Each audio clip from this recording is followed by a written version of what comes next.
സ്വാഗതം പേജ് 10 സ്റ്റോറീസിലേക്ക്. അഹമ്മദാബാദിൽ air India വിമാനം പറന്നുയർന്ന് 3-ാം സെക്കൻഡിൽ 2 എഞ്ചിനിലേക്കും ഇന്ധനം നൽകുന്ന സ്വിച്ചുകൾ ഓഫ് ചെയ്യപ്പെട്ടു. ഇതാണ് 241 യാത്രക്കാരുടെയും 38 സ്ഥലവാസികളുടെയും മരണത്തിന് കാരണമായത്. എയർക്രാഫ്റ്റ് ആക്സിഡന്റ് ഇൻവെസ്റ്റിഗേഷൻ ബ്യൂറോയുടെ പ്രാഥമിക അന്വേഷണ റിപ്പോർട്ടിലാണ് ഞെട്ടിക്കുന്ന ഈ വിവരമുള്ളത്. ഒരു പൈലറ്റ് മറ്റേ പൈലറ്റിനോട് നീ എന്തിനാണ് ഇന്ധനം ഓഫ് ചെയ്തത് എന്ന് ചോദിക്കുന്നത് കോക്പിറ്റ് വോയിസ് റെക്കോർഡറിൽ കേൾക്കാം. ഞാൻ അത് ചെയ്തില്ല എന്നായിരുന്നു മറ്റേ പൈലറ്റിന്റെ മറുപടി. എഞ്ചിൻ സ്വിച്ചുകൾ കട്ട് ഓഫ് പൊസിഷനിലേക്ക് മാറ്റിയത് മനഃപൂർവ്വമോ അതോ അബദ്ധത്തിലോ? ആത്മഹത്യയോ കൂട്ടക്കൊലപാതകമോ അതോ അട്ടിമറിയോ? ഇത്തരം ചോദ്യങ്ങൾ തന്നെയാണ് മുന്നോട്ട് വരുന്നത്. എന്താണ് എയർക്രാഫ്റ്റ് ആക്സിഡന്റ് ഇൻവെസ്റ്റിഗേഷൻ ബ്യൂറോയുടെ റിപ്പോർട്ടിൽ പറയുന്നത് എന്ന് വിശദമായി പരിശോധിക്കാം. റിപ്പോർട്ടിൽ പറയുന്ന അപകടത്തിന്റെ സമയക്രമം അത് നിർണായകമാണ്. അത് നമുക്ക് ആദ്യം പരിശോധിക്കാം. ഉച്ചയ്ക്ക് 1 മണി കഴിഞ്ഞ് 7 മിനിറ്റും 37 സെക്കൻഡും കഴിഞ്ഞപ്പോൾ വിമാനം റൺവേയിലേക്ക് നീങ്ങി തുടങ്ങി. 1:08:33 സെക്കൻഡിൽ ടേക്ക് ഓഫിന് തൊട്ടു മുൻപുള്ള വേഗത്തിലേക്ക് വിമാനമെത്തി. 2 സെക്കൻഡിന് ശേഷം, അതായത് 1 മണി കഴിഞ്ഞ് 8 മിനിറ്റും 35 സെക്കൻഡും കഴിഞ്ഞപ്പോൾ വിമാനം ഉയരാനുള്ള വേഗത്തിലെത്തി. 4 സെക്കൻഡ് കഴിഞ്ഞ് 1:08:38 വിമാനം ഉയർന്നു പൊങ്ങി. 1:08:42 വീണ്ടും മുകളിലേക്ക് പറന്നു കയറാൻ ആവശ്യമായ വേഗം വിമാനം കൈവരിച്ചു. അപ്പോൾ സമയം 1:08:42. ഈ സമയം നിർണായകമാണ്. ഈ സമയത്താണ് വിമാനത്തിന്റെ എഞ്ചിനുകളിലേക്കുള്ള ഇന്ധന പ്രവാഹം നിയന്ത്രിക്കുന്ന സ്വിച്ചുകൾ ഓഫ് ചെയ്യപ്പെട്ടത്. അതായത് റൺ എന്ന നിലയിലായിരുന്ന സ്വിച്ചുകൾ കട്ട് ഓഫ് എന്ന പൊസിഷനിലേക്ക് മാറി. ഇടതുവശത്തുള്ള എഞ്ചിൻ സ്വിച്ച് ആദ്യവും വലതുവശത്തുള്ള എഞ്ചിൻ സ്വിച്ച് രണ്ടാമതുമാണ് ഓഫാക്കിയത്. അതും 2 സെക്കൻഡിന്റെ വ്യത്യാസത്തിൽ. അപ്പോൾ വിമാനം ടേക്ക് ഓഫ് ചെയ്ത് 3 സെക്കൻഡ് സമയം മാത്രമേ ആയുള്ളൂ എന്ന് മനസ്സിലാക്കണം. തുടർന്നാണ് നീ എന്തിനാണ് ഇന്ധനം ഓഫ് ചെയ്തത് എന്ന് ഒരു പൈലറ്റ് മറ്റേ പൈലറ്റിനോട് ചോദിക്കുന്നതും ഞാൻ ചെയ്തില്ല എന്ന് മറ്റേ പൈലറ്റ് ഉത്തരം നൽകുന്നത്. പ്രധാന പൈലറ്റ് സുമിത് സഫർവാൾ ആണോ അതോ സഹ പൈലറ്റ് ക്ലൈവ് കുന്ദർ ആണോ ഇത്തരത്തിൽ മറുപടി നൽകിയത് എന്ന് വ്യക്തമല്ല. മാത്രമല്ല ചോദിച്ച സമയവും ഈ റിപ്പോർട്ടിൽ സൂചിപ്പിക്കുന്നില്ല. ഒരു കാര്യം കൂടി ശ്രദ്ധിക്കണം. 56 വയസ്സുകാരനായ ക്യാപ്റ്റൻ സുമിത് സഫർവാൾ പൈലറ്റ് മോണിറ്ററിംഗ് പൊസിഷനിലായിരുന്നു. അതായത് വിമാനം പറത്തിയത് സഹ പൈലറ്റായ 32 വയസ്സുകാരൻ ക്ലൈവ് കുന്ദർ ആയിരുന്നു. തിരികെ സമയക്രമത്തിലേക്ക് നമ്മൾ വന്നാൽ, എഞ്ചിന്റെ സ്വിച്ചുകൾ ഓഫാക്കി 10 സെക്കൻഡുകൾ കഴിഞ്ഞ്, അതായത് 1 മണി കഴിഞ്ഞ് 8 മിനിറ്റും 52 സെക്കൻഡിനും ശേഷം 1-ാം എഞ്ചിന്റെ ഇന്ധന സ്വിച്ച് വീണ്ടും ഓണാക്കി. അതിനും 4 സെക്കൻഡിന് ശേഷം 2-ാം എഞ്ചിന്റെ സ്വിച്ചും റൺ പൊസിഷനിലേക്ക് മാറ്റി, അതായത് ഓണാക്കി. ഇപ്പോൾ സമയം 1:08:56. അപ്പോഴേക്കും എഞ്ചിൻ സ്വിച്ചുകൾ ഓഫാക്കിയിട്ട് 13 സെക്കൻഡുകൾ കഴിഞ്ഞിരുന്നു എന്നുള്ള കാര്യം നമ്മൾ മനസ്സിലാക്കണം. എഞ്ചിനിലേക്കുള്ള ഇന്ധനം നിലച്ച സമയത്ത് എഞ്ചിനുകൾ സ്വാഭാവികമായും സ്വയം ഓഫാകാനുള്ള പ്രവർത്തനങ്ങൾ ആരംഭിച്ചിരുന്നു. അതുകൊണ്ട് തന്നെ വിമാനത്തിന്റെ മുകളിലേക്കുള്ള തള്ളലും കുറഞ്ഞിരുന്നു. അപ്പോഴാണ് വീണ്ടും എഞ്ചിനുകളിലേക്കുള്ള ഇന്ധന പ്രവാഹം നിയന്ത്രിക്കുന്ന സ്വിച്ചുകൾ വീണ്ടും ഓണാക്കിയത്. ആദ്യം ഓണാക്കിയ 1-ാം എഞ്ചിൻ പ്രവർത്തിക്കാൻ തുടങ്ങാനുള്ള നടപടികളിലേക്ക് നീങ്ങിയെങ്കിലും 4 സെക്കൻഡ് കഴിഞ്ഞ് ഓണാക്കിയ 2-ാം എഞ്ചിൻ അത് പ്രവർത്തനക്ഷമമാകാൻ പിന്നെയും സമയമെടുക്കുന്ന സ്ഥിതിയിലായിരുന്നു അപ്പോൾ. അതായത് വീണ്ടും ഓൺ ചെയ്ത 1-ാം എഞ്ചിൻ ഭാഗികമായി പ്രവർത്തിച്ചു, എന്നാൽ 2-ാം എഞ്ചിൻ ഒട്ടും പ്രവർത്തിച്ചില്ല. അങ്ങനെ നമ്മൾ അനുമാനിക്കണം. ഇതോടെയാണ് 1 മണി കഴിഞ്ഞ് 9 മിനിറ്റും 0.5 സെക്കൻഡും കഴിഞ്ഞ് കോക്പിറ്റിൽ നിന്ന് ATCയിലേക്ക് മേഡേ സന്ദേശം പോയത്.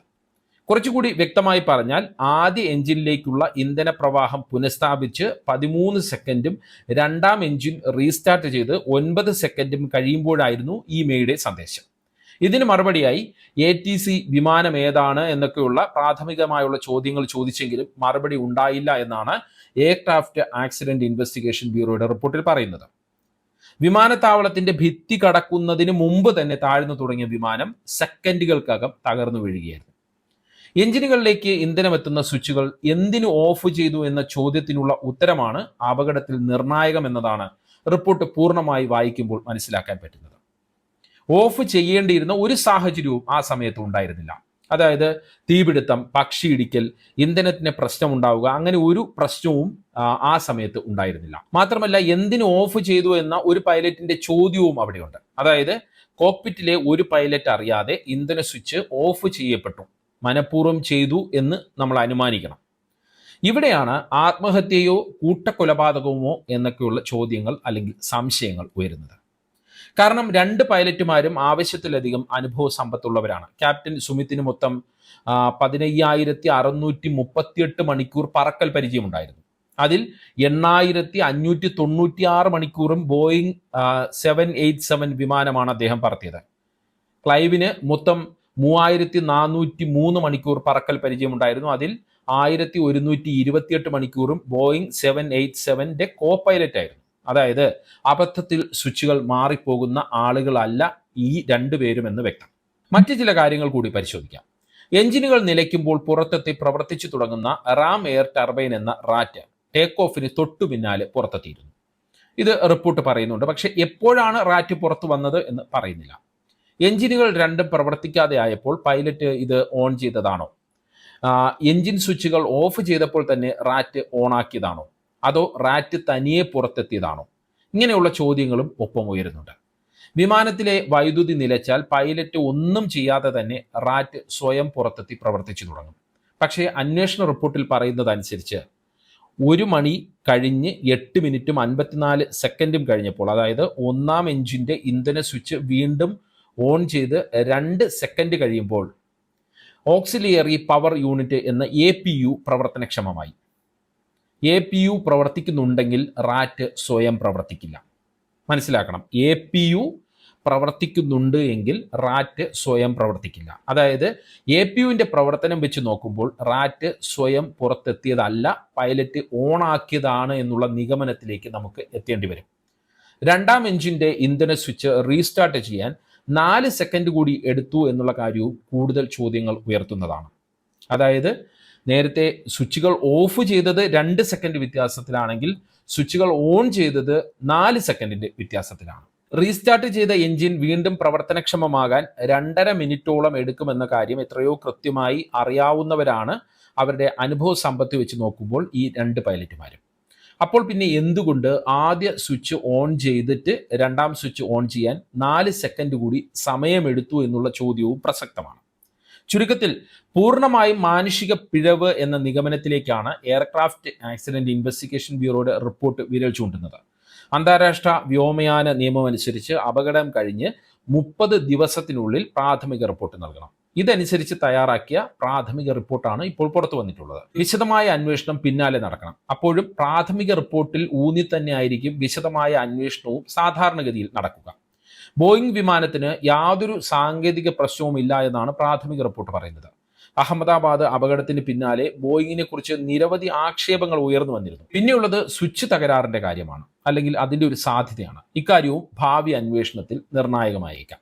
പക്ഷെ ഇപ്പോൾ എന്തായാലും വിമാനത്തിന് യാതൊരുവിധ സാങ്കേതിക പ്രശ്നവുമില്ല എന്നുള്ള നിഗമനം തന്നെയാണ് ഈ റിപ്പോർട്ട് മുന്നോട്ട് വയ്ക്കുന്നത്. ഇത്രമാത്രം അനുഭവ സമ്പത്തുള്ള പൈലറ്റുമാർക്ക് അബദ്ധം പറ്റുമോ?